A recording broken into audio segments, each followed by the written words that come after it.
요한이 전한 거룩한 복음입니다.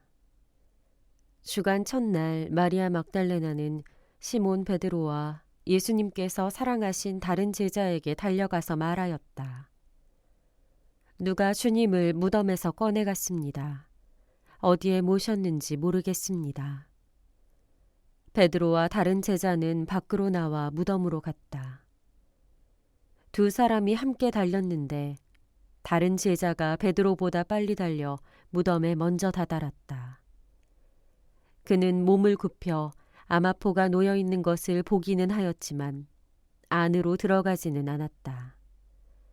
시몬 베드로가 뒤따라와서 무덤으로 들어가 아마포가 놓여 있는 것을 보았다. 예수님의 얼굴을 쌌던 수건은 아마포와 함께 놓여 있지 않고 따로 한 곳에 개켜져 있었다. 그제야 무덤에 먼저 다다른 다른 제자도 들어갔다.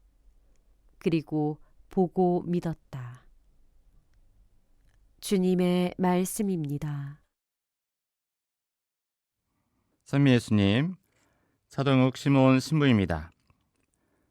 성탄 이틀 후 오늘 우리는 갑자기 부활의 한 장면을 말해주는 복음 말씀을 듣게 됩니다. 오늘이 요한 사도 복음사가 축일이기 때문입니다. 요한 사도는 일명 사랑의 사도라고 불립니다. 당신은 예수님의 사랑받는 제자였다고 복음 안에서 밝히고 있고, 요한 서간도 역시 일관되게 예수님과의 사랑의 관계를 드러내며 사랑의 서간이라고 불리기도 합니다. 복음 안에서 요한은 예수님의 사랑받는 제자였다는 것을 여러 가지로 증언합니다. 십자가 아래서 예수님의 죽음을 지킨 유일한 제자라는 점, 예수님이 당신의 어머니 마리아를 집에 모시도록 한 점 등이 그렇습니다. 그리고 오늘 복음 말씀에서 사랑받는 제자 요한 역시 얼마나 예수님을 사랑했는지 보여줍니다. 베드로와 다른 제자가 예수님께서 모셔진 무덤에 달려갔는데 요한으로 알려진 다른 제자가 더 빨리 달려 도착했다고 나옵니다. 단순히 베드로보다 젊어서 달리기가 빨라서 먼저 도착했을 수 있습니다. 그러나 그보다는 예수님께 대한 친밀함과 간절함이 누구보다 크다는 것을 전하고자 하는 의도를 나타내고 있습니다. 마찬가지로 부활 후 티베리아 호숫가에서 마지막으로 나타나신 예수님을 가장 먼저 알아본 것도 역시 요한이라고 밝히고 있습니다. 이렇게 예수님의 사랑받는 제자로서 또한 예수님을 사랑하는 제자로 복음서 곳곳에 기록되어 나타난 요한이 실제로 예수님의 사랑받던 제자였을까요? 요한이 사랑의 사도라는데 이 일을 제기할 생각은 없습니다. 다만 예수님께서 모든 제자들을 사랑하셨을 텐데 특별히 요한만을 더 사랑할 이유가 있었나 싶어서 드는 생각입니다.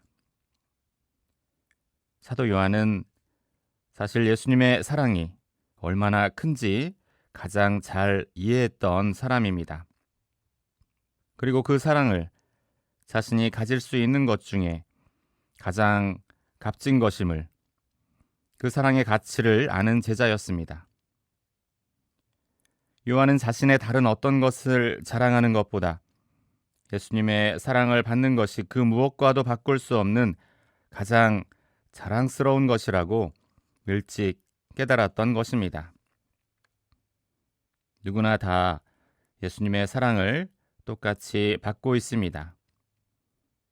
그러나 그 예수님의 사랑을 잘 이해하고 소중히 여기는 것은 사람마다 다릅니다. 요한 사도는 하느님이 자신을 사랑하는 것을 하느님이 전부를 주시는 것임을 알았기 때문에 사랑의 사도가 된 것입니다. 그러니 복음서에서 예수님께서 사랑하신 제자라며 예수님의 사랑 없이 자신을 소개하지 않은 성인이 얼마나 사랑스러운 분입니까? 요한사도 축일을 맞이해서 우리가 성인으로부터 배워야 할 것도 이러한 사랑의 마음이겠습니다. 우리 자신을 이야기할 때도 다른 그 무엇보다 하느님께서 그리고 예수님께서 성령과 함께 사랑하시는 바로 나 자신이라고 말입니다. 덧붙여 오늘 복음에서 요한은 먼저 무덤에 다다랐다고 해서 베드로보다 먼저 들어가지는 않았습니다. 예수님의 사랑을 받는다고 해서 자신이 더 많은 권위를 가져야 한다고 생각하지도 않았던 것입니다. 이렇게 겸손하게 오직 예수님과의 사랑만을 가장 소중하게 여기는 사도의 마음을 이 성탄 시기에 우리가 간직할 수 있도록 은총 청합시다.